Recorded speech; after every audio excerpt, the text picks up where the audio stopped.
Good afternoon, ladies and gentlemen. Thank you very much for coming along.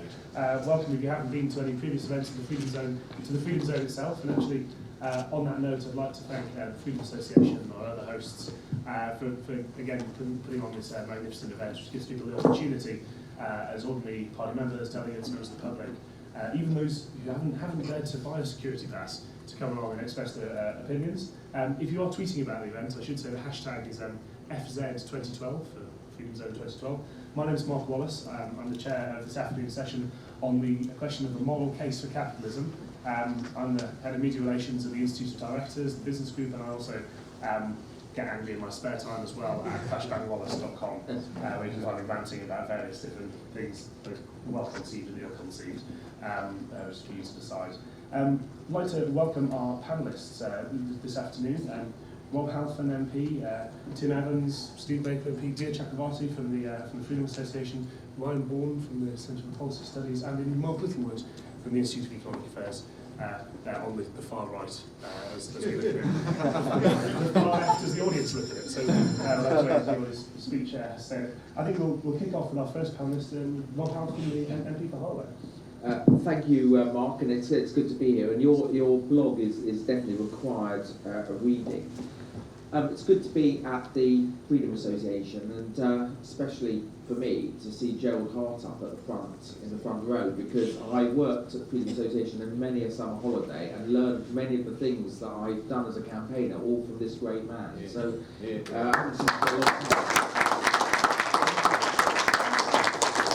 So, I haven't seen. I don't think I've seen you for many, many years. So I'm so pleased I've come today, just literally to have to see you in the audience.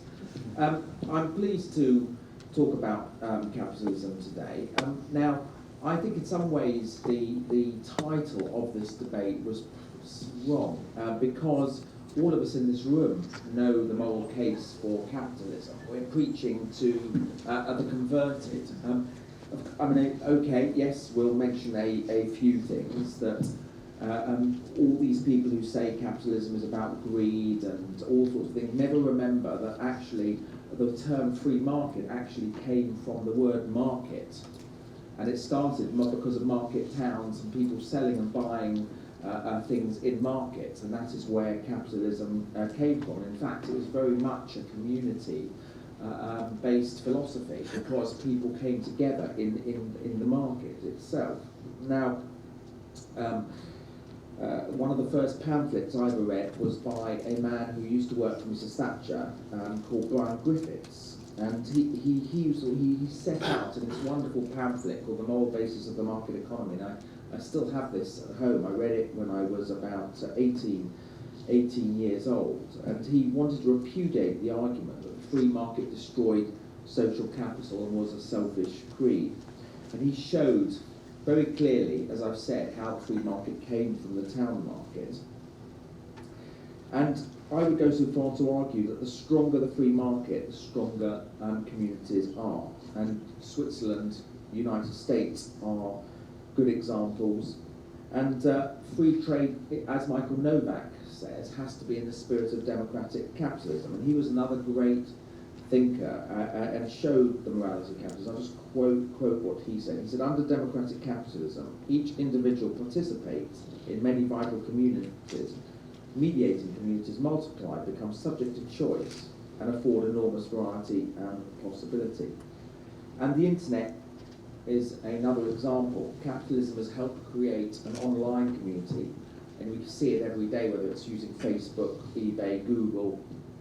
And I know you've had a thing with Big Brother just before, and I do worry about the privatised surveillance society, but nevertheless, the internet age is an example of capitalism working at its best. And it's brilliant because so much of it is out of the reach of governments. However, I think we are facing a crisis in capitalism. Not that all of us know that it is moral, as I've just described, but that the left are winning the argument. And the worry that I have is not when socialists disagree with capitalism, it's when good people start disagreeing with capitalism. And you know when you've lost the argument when good people start attacking bankers and a business in any shape or form, and that is where we are at the moment because we on the right have allowed the left to use the banking crisis and the economic recession to say that capitalism failed. And we have not done enough to counter it. So how do we deal with that? And I'm a very, very political person, and I see everything through politics. And we have to kind of communicate and not be afraid to demonstrate that actually capitalism is moral and that it is communitarian as well. In other words, that it promotes social capital. And I argue that actually the big society, although it's sort of become a little bit mangled, is incredibly important, because what that is all about is to say that economic capital and social capital go hand in hand. And the big society says that social entrepreneurs, like the people who run charities and voluntary organisations and residence groups, are as important as economic entrepreneurs, and that people power is as important as economic power.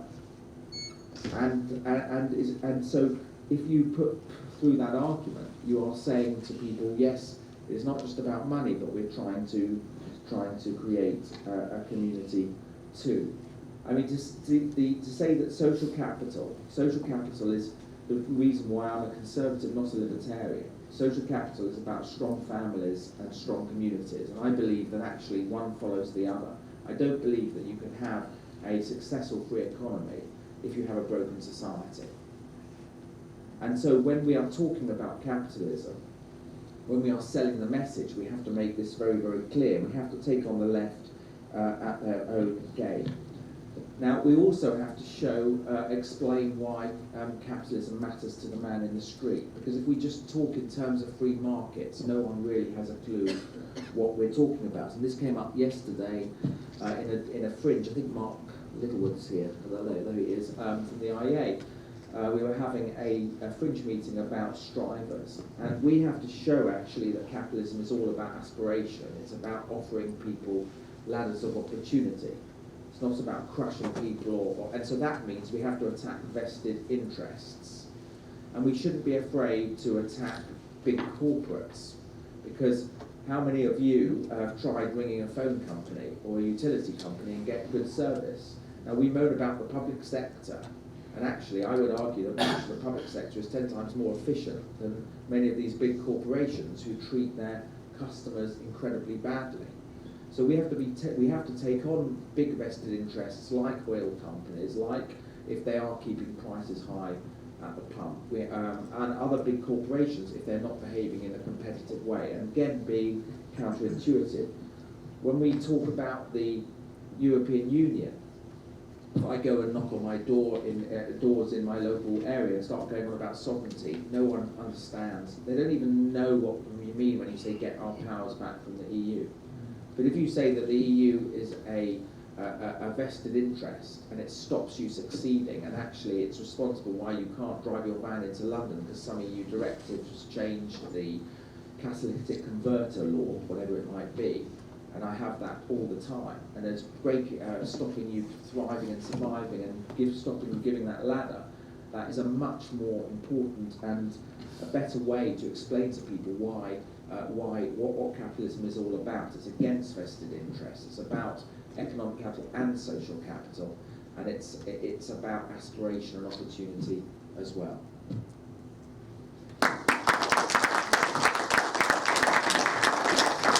Thank you very much, Rob. On that note, actually, about sovereignty, I always remember 4 or 5 years ago, I did some focus groups for the Taxpayers Alliance about what messages work on the EU and which ones don't. And we asked a question about what is sovereignty, what does sovereignty mean to you? And every single group, about 8 or 9, came back with nothing until the final one, the final thing came back, and they'd written on their bit of paper in big green letters, Prince Harry should be king. And so I think that's the point you're making about whether the technical terms always get across in the right way. Thank you very much for that. After that, I'd like to welcome Dr. Tim Evans from the Cobden Centre, who do kind of innovative thinking, I think, fair to say, from an Austrian perspective. Yes, yes. Although today, well, first of all, thank you for inviting me. And also, again, brilliant work the Freedom Association does under Simon Richards and all his team, so wonderful. When I was thinking about this talk today, I was reminded of the work of Ayn Rand, and for me, she was probably the best commentator I know in guiding my thinking on the question of the morality of capitalism. Many years ago I lived in Czechoslovakia just as the Berlin Wall had come down, and there, it was very plain to see that under capitalism, under the economic system, you get a lot of better things: motor cars, washing machines, telephones. Life is just materially better.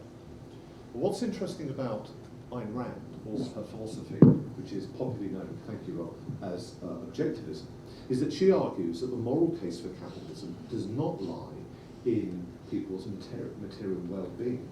It actually comes back to the nature and the question of what is it to be a human being. And here she invokes two types of property rights. She talks about a world where you have property in and of the person. And I think this is an important, dare I say it, philosophical distinction. You can have property in the person. Tim Evans owns himself. If I want to dye my hair mauve and put an earring through my nose, that should be my business because I own my body. What goes on in my bedroom, providing it isn't threatening or it's consensual with someone else, that's my issue. That's for me because I own myself and therefore I choose what happens to my body. Then you have property of the person.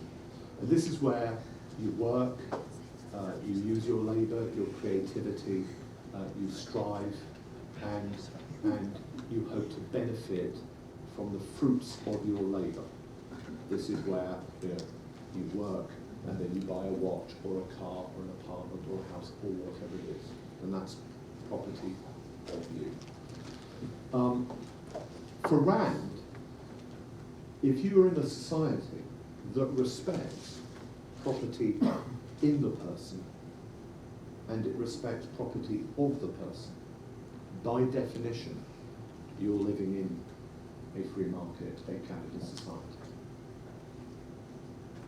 Think about that, about respecting people's self-ownership, so their sexual practices, what they do with jewellery, tattoos. This should not be a debate in Parliament. This is for people to decide themselves on a consensual basis. And then you also have the material, which so quickly becomes the economic sphere. Another great commentator, I think, was, of course, Adam Smith. But Adam Smith suggested something that I think is often overlooked by, well, all of us, really, all of us, whether you're a libertarian or a conservative. He said in Book 10 of The Wealth of Nations that people of the same profession or trade seldom get together, even for merriment and diversion, but soon the conversation turns to a conspiracy against the public interest. You see, we like to talk, don't we, about the state versus capitalists, or the state versus the market. And often, lots of people, particularly who are conservative and regard themselves to be free marketeers, they pitch the capitalists against the state. But what Adam Smith reminded us was you only have to get a few entrepreneurs together, particularly if they are of the same trade. If the three of us were builders in Birmingham, Your house is full then. indeed, but we would all be competing, there'd be lots of competition. But if we went for a drink this evening, we might just conspire about how it would be nice if a minister could give us regulations, all in the name of the public interest, of course, for health and safety reasons. If they could only just grant us a little bit more legislation, and then we would, of course, be we're looking for the barriers to entry so we can raise our prices. We talk, for example, the world over about public versus private healthcare. But wherever you go, in this country, to be a doctor, you have to be recognised by the General Medical Council. In America, you have to be recognised by the American Medical Association. Imagine you had a politician who said to you, you're all motor car designers, and you can design in a free market whatever motor cars you want. Okay? Just one little thing, here's the blueprint. Each motor car has to have 4 doors, 4 wheels, and here are the regulatory standards. Well, very quickly you'd say, well, that's no market in motor vehicles whatsoever, is it? Imagine if you were doctors and you'd just left 7 years of medical training, and one of you thought, if only I could set up a medical school where I could train doctors in 4 years, and I could train them cheaper and better, when you wouldn't be allowed to do so.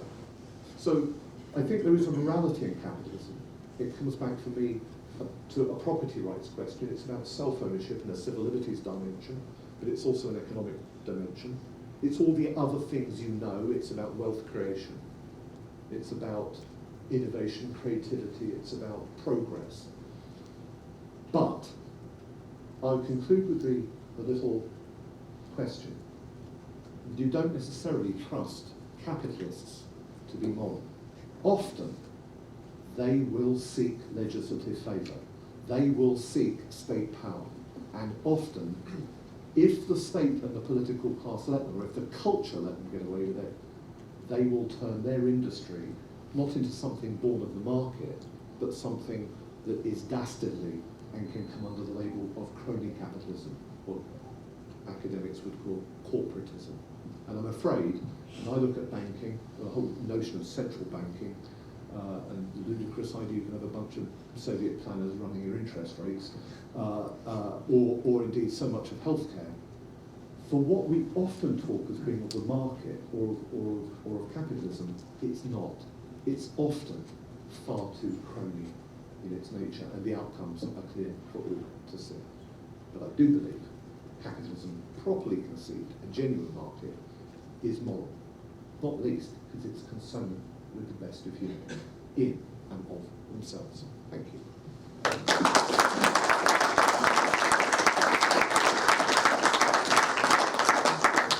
We just apologise. Rob and I have to go off and give another talk elsewhere. We found that we were double booked, and we're terribly sorry, and we really wanted to be here, that we're going to go off and talk about trade unions. So, Thank you very much for your patience.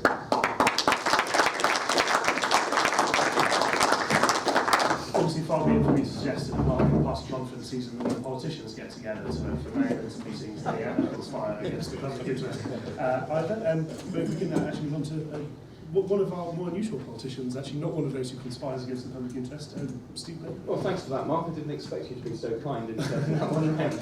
I think as time goes on and the economy doesn't respond to policy as people have expected it to, it's becoming increasingly clear that there's not only something wrong with our social system as it is today, but that there's been something wrong with our social system as it's led us up to this point. So if I defend the morality of capitalism, I want to make it clear that I'm not defending the morality of the present system. There are a number of things wrong with the present system. I'd just like to run through some of them. The first is moral hazard.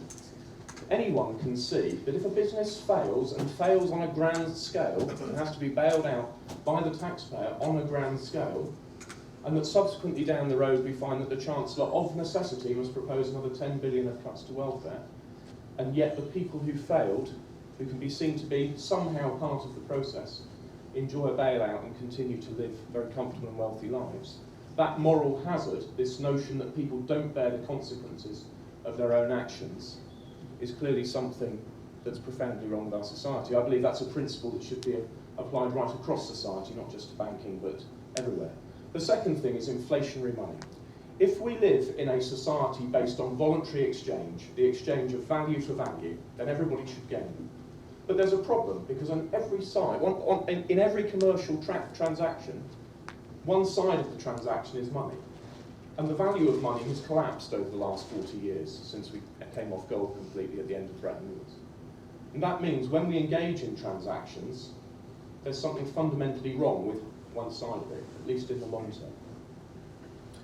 The next point is state spending. I've got a chart here from the 2020 Tax Commission report, which shows the growth on the bottom line, the growth of state spending since 1870 and the contraction of private spending. We live in a world today where the British government spends getting on for 50% of national income. It's been spending for a long time a proportion of national income which is consistent with Germany in the 1930s. Now, for anybody to call that a free society or for a capitalist society shows at best a certain ignorance of historical facts. Now, I think this is a cruel fiction. We've made people dependent upon state spending at this level just in time for the mechanisms which fund state spending to have reached all their limits: taxation, borrowing, and currency debasement. So there's no morality in making people dependent for their livelihoods on a system which cannot fund itself. The final point I'd make about the present system is big players, and Tim touched on it. I've just been bought a lovely lunch by the Society of Motor Manufacturers and Traders, for which I'm most grateful. Lovely wine which I didn't have, but I'm most grateful for lunch. Why do they want to have lunch with me? Because they're making major, long-term capital decisions which are profoundly influenced by the decisions of politicians and officials. They need stability in what they're asked to do, and at the moment what they're asked to do is to produce the kind of vehicles which politicians and officials want, not the kind of vehicles which the public want. Now, I don't doubt that the public would like more efficient vehicles, but it's just a fact that the parameters of their long-term research and development are set by government. So government has become a very big player in our society. Now, if all of this is capitalism, I have to say then I'm not a capitalist, but I am a capitalist. Just one diversionary point. The Chancellor said earlier that we should celebrate wealth. Well, yes, we should, but there are categories of wealth to be celebrated and categories of wealth to be condemned. Clearly, if somebody obtains their wealth through force and fraud, then they're a criminal and they should go to prison. But if somebody obtains their wealth through voluntary exchange without force or fraud, then what they've done is create value for other people in the estimation of those other people, and they've done something profoundly moral, which legitimises profit, and something which we should all celebrate, because it's a very pro-social thing to do. But we've got to get clear in our minds that the process of voluntary exchange in the market is not exploitation, it's creating value. So finally then, capitalism. It used to be easy to say that capitalism is the private ownership of the means of production. So many institutional changes have taken place over the last 100 years that that isn't good enough. I might say that capital is the private ownership, control and risk-bearing over the means of production, distribution and exchange. Because although it's rather longer, the problem we have to face is the means of distribution is certainly controlled by the state. The means of exchange is centrally planned by the state, both in terms of price and quantity. And when it comes to the means of production, it's profoundly influenced by the state. People may own assets and capital, but they very often don't control them, and very often they don't bear the risk associated with that ownership. So if this is capitalism, I'm not a capitalist. I believe a capitalist society would be a moral society, and I certainly think that we should give it a try. Thank you.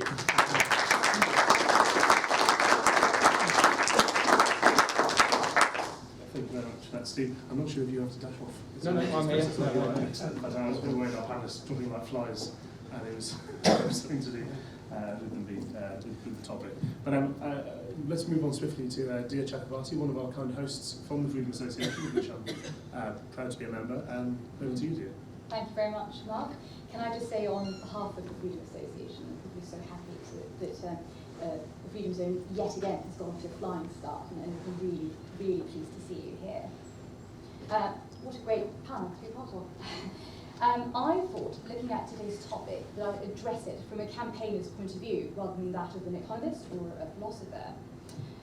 To me, the moral case of capitalism lies in the freedom that it accords to individuals, to societies, or indeed businesses to choose to operate or live their lives depending on what they think is in their best interest, or decided by what they themselves think is in their best interest, rather than someone else, say for example the state, dictating what those best interests are.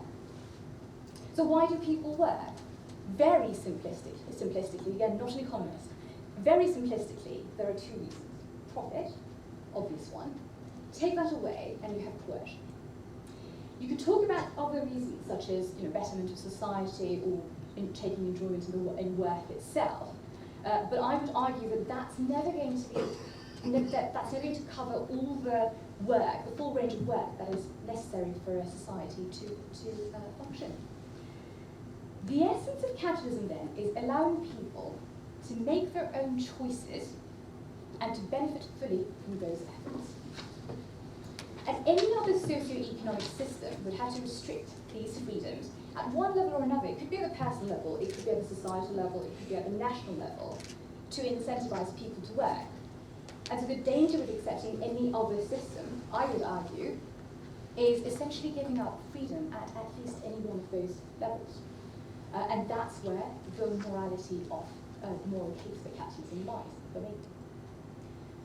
Some of you would be familiar with the 7 principles that the Freedom Association we like to be guided by the Freedom Association, and one of those is personal and family responsibility. I think Wallace talked about it, and you have as well.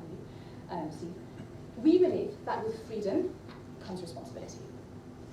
So where bad decisions are made, a free society requires that people who exercise their freedom to make those decisions take responsibility and face the consequences, just as if they would have benefited from benefited from the positive consequences of the choices that they've made.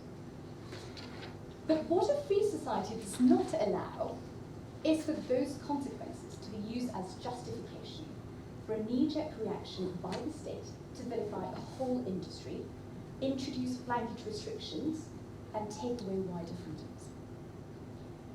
Following the recent economic turmoil, and I think most of the speakers have talked about it, there has clearly been a real sense of catch a banker, make them pay, and with the sort of suffering that people have gone through, and indeed we're still going through, it is totally understandable. People have, well, things have been done badly, people have not acted responsibly, and that hurts. But those of us who claim to be defenders of freedom and value freedom, or think we value freedom, must be resolved that this public fury does not provide the state with a cloak of legitimacy to introduce measures and ill-thought-out legislation providing blanket restrictions to freedom. A lot of us are campaigners here, and we know when a restrictive measure becomes law of the land, it is almost impossible, next to impossible to undo it. It's easy for people to say this regulation is for bankers. It doesn't really affect me. What we forget is that this distorts the business opportunities available to us. It affects bankers' behaviours, and it directly affects the loan that is available to us. It's again easy for people to say that's a regulation for journalists. Nothing to do with me really. But again, what we forget is that it affects our people, general people's right to protest and express our views. Yet another regulation could be for potential criminals. That certainly doesn't apply to me. And surely it's only criminals or potential criminals who have to worry about having their DNA recorded. If only that were true. But with all this attitude, we give away our freedom to the state bit by bit. When freedom is taken away from anybody who belongs to the society loses a little bit of freedom as a whole, and a little bit of freedom is taken away from each of us. And I think, to me, this is the most important message that we need to take to the public at large. Supported by this whole banker bashing sentiment, if the knee-jerk reaction to the credit crunch is a long-term clamping down on free capitalism, then I think this will be one of the greatest threats to British freedom in recent years. My intention is not to scaremonger, far from it, but the number of people who've pledged their support for really quite arbitrary restrictive measures in recent years really does worry me. Ronald Reagan said, freedom is a fragile thing and is never more than one generation away from extinction. Let us not be that generation.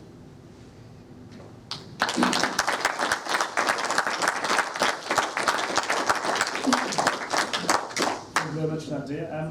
So we have some time for questions at the end. Let's move on swiftly to Ryan Bourne from the Centre for Policy Studies, one of probably the leading young crusaders, particularly on Twitter, on these kind of topics. Yeah. I'm glad somebody follows me. I'm the follower. So over to you, Ryan. Well, thank you, Mark, and it's great to be back in the Freedom Association. Freedom Zone. Last year, I turned up to speak at an event on the BBC, and halfway through my speech, trade unionists tried to ransack the building. So hopefully Rob and Tim have sorted them out as they pass them on the way here. I think we have to recognise in this debate that we have got a problem at the moment in that capitalism, as currently defined, and I'd agree with Steve that we're not defining it in the right way, is under threat. You look at the Occupy Wall Street protesters, the Occupy London protesters, their protests were pretty trivial and sort of meaningless on their scale. But actually, if you look at the polling figures out last week from YouGov, it suggests there's wider concerns about our economic system. Just 10% of people trust capitalism and believe that the government should have a smaller role in regulating the economy. As free marketeers, that should worry us and concern us. Because for me, the moral case for capitalism is absolutely clear. And it's exactly the same as Milton Friedman said 25, 30 years ago. The morality of capitalism doesn't come, for me, through all these sort of philosophical aspects. The morality of capitalism comes from its results. Morality is subjective, but look at the results. Look at the Berlin Wall, the two sides of Germany. Look at North Korea and South Korea. Look at China and Hong Kong. It's absolutely crystal clear that capitalism is the best economic system for generating genuine wealth to eliminate poverty and provide gains in living standards for people across the globe. So it's worth fighting for. But still, people have these issues with capitalism. So I'd like to run through some of the reasons why people think that capitalism is perhaps immoral or amoral. The first reason that people say object to capitalism is because they say it induces greed. The idea is that people pursuing their rational self-interest leads to a society where people are only after themselves. That breaks down social bonds and social capital between people and leads to an individualistic society. But all societies have always had greedy people. The virtue of capitalism is that it's the only system that enables individuals following their rational self-interest, following their greed, to be mutually beneficial with other people. Now, at this point, it's probably worth defining what makes the sort of capitalism that we believe in. Because one of the big problems we have as capitalists stems back from the definitions that Karl Marx attributed. And I'm pleased to blame Karl Marx for everything wrong with current society. He defined capitalism in two ways, two very different ways. He first of all recognised entrepreneurial capitalism, which is the capitalism that we know, free trade, property rights, the rule of law, competition, and the ethic of individual responsibility. People innovating to beat the competition in obtaining market share and generate a profit. But then at the same time, in some of his other work, he wrote about the sort of crony capitalism that we see around us in certain sectors today. So Rob's right, I think, in saying that the moral case for capitalism is clear, it's the results. And we have to decide what is it about our current system that is not providing us with our ideals. What is it about our current system that's not providing the results that people can observe in their daily lives? We've still got relatively free trade. We've still got relatively established property rights. And by and large, we have a decent rule of law in this country. The two key aspects that we're missing at the moment. The first is what Neil Ferguson would call the killer app, competition. If you've got firms interacting with government to restrict competition, rent seek, as opposed to providing genuine value added to products, hitting on lobbying governments for new regulations and new rules to erect barriers to entry for new firms to come in, then that stifles the key mechanism by which capitalism generates innovation and better results. The second component we seem to be missing is individual responsibility. Not just at the bottom where the expansion of the state has led to more people becoming dependent on government, but at the top as well. Where were the people in the banking industry taking personal responsibility for their actions? Where were the firms in the banking industry who, having undertaken these risky bets, paid the price for the results? So I think if we're going to make the moral case for capitalism, we have to, first of all, define what we mean by capitalism. And for me, that's not just about free trade and property rights and the rule of law. It's about competition as well. And as a conservative, it's also about the ethic of individual responsibility, which I think we've lost. We've got to make that case strongly that that is the capitalism that we're looking for. And then from a policy perspective, I don't want us to be bashing big businesses. I want us to be implementing policies that abide by those principles that generate such great results around the world.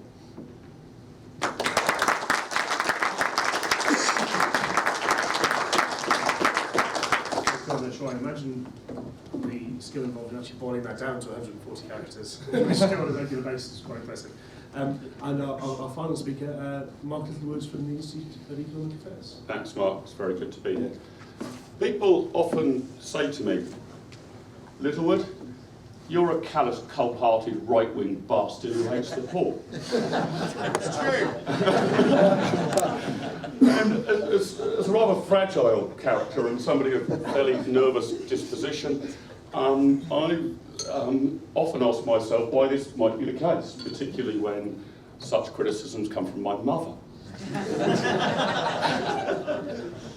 And when I think I've made a perfectly rational and sensible argument for, say, reforming the benefits system on a national radio programme, I return to the office to hear that we've received sort of death threats against me, where I usually say, well, should we worry about it? And a member of my staff will say, no, there's no need to worry about it at all, it's probably just a nutter.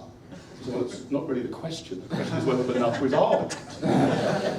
So, because this has been a rather key part of my experience at the Institute of Economic Affairs, where we don't just think the unthinkable, but say the unsayable, this question of how to put the moral case for capitalism exercises me greatly. And I want to echo but expand on what some of the previous speakers have said about, if you like, almost defining what capitalism is, and where I think those of a free market persuasion made a terrible error and lost control of the zeitgeist and the argument, and that was over the banking crisis of 2008. That anybody of a left-wing statist stripe came forward and provided the analysis that this showed that capitalism was over, that greed was at the root of all of the problems in society, and some other completely new structure which didn't involve market mechanisms was now necessary. They were extraordinarily ambiguous about what that new structure was. And those of us of the sort of views that we hold in this room were immediately on the back foot. I've lost count of the number of times that I've had to defend the right of shareholders to pay any bonus they wish to their chief executive and the like. I think in 2008 we made a grave mistake. We should have immediately been on the front foot criticising the banking industry's structures for what they were, socialism. We don't have a free market banking industry in this country. We have propped up our banks in the way that we used to prop up British Leyland. And to find that it was actually people of our persuasion who were apologising for what was happening, rather than those people who believed that the state should underwrite enormous too-big-to-fail enterprises, I think was a grave error. I actually think we should have done more to agree, to some marginal extent, with the Occupy movement. I tried to engage them in debate and said, as far as I could tell, at least in policy terms, I was absolutely with them. Not in aesthetic terms, I mean, I prefer to live in a house than a tent, but each to their own. But in policy terms, it seemed to me that they weren't asking actually for anything obviously greater than an end to bailouts. And that absolutely should have been a principle that free market capitalists should have stood on, not slightly confused left-wing protesters. So I think that we missed an opportunity there. Secondly, I think there is a danger that we talk in rather nebulous terms, and when we don't, we talk in rather technical terms. Such and such would be a good policy for economic efficiency. Such and such would help boost our gross domestic product. This tax or that tax might be on the wrong side of the Laffer curve. Some supply side reform might assist business. Nobody listening or watching at home has a clue what you're on about. You might sound technically competent, but in no size, shape or form do you actually sound like you're making a case that the ordinary human being can identify with. So I'd like us to remember Richard Nixon's dictum. Not a great hero of mine, President Richard Milhouse Nixon, and a man who got a good few things wrong. But there was one thing that he got right, in my view, and that was that in modern politics, nearly all arguments are won through either fear or hatred. This is a dictum that I think our opponents, the opponents of capitalism, have seized upon and embraced with some great success. It's often said that if you rob Peter to pay Paul, you can be sure of Paul's vote. If you rob Peter to pay Paul, Jim, John and Jack, you've already got an 80% majority. And this is very often the argument that's put forward by the left. Now, I'm not literally suggesting that it is the job of people in this room or of our disposition to whip up fear and hatred. We are nice, rational people, after all. But I think that the case for capitalism requires some rather greater outrage than we have been communicating to the public so far. Let me give you an example. If you are remotely worried, if you have even a scintilla of concern about the climate and the environment that might be inherited by our children and grandchildren, if you have the slightest pang of guilt in your mind, well, you should be utterly apoplectic about the level of debt that we are leaving our children and grandchildren. And too often we have portrayed this debt as a potential risk to our AAA rating, something 99.9%, they don't have a clue what you're talking about, rather than an outrageous moral burden on our children. In terms of other areas where I think we should show moral outrage, free market capitalists should be standing up for the little guy. Do you remember when the student protests that descended into a riot were on? And one chap from Cambridge University, an undergraduate at Cambridge University, an undergraduate in history at Cambridge University, defaced the cenotaph. Quite apart from the fact that I worry about the standards in British education when his defence was later given that he didn't know what the cenotaph was, despite studying history at supposedly one of our great universities. The outrage shown by people of a free market disposition, arguing that the state should not be providing funding for these types, was hardly there to be heard. This guy was the son of a multi-millionaire rock star. His claim was that hairdressers, bar staff, cab drivers and the like should pay higher taxes in order that he, the son of somebody from the Pink Floyd rock band, should not have to pay his fees at Cambridge University. But not sufficient outrage was shown by those of us who believe that the state should take a smaller role in education. The public sector strikes. I believe it's the right of people to go on strike if they so decide. But we're allowing these people to portray themselves as the Tolpuddle martyrs. These are disproportionately affluent individuals who have higher than average salaries. They are far from the Tolpuddle martyrs. And again, their claim is that, by and large, relatively worse off people in the private sector should be contributing to their gold-plated pensions.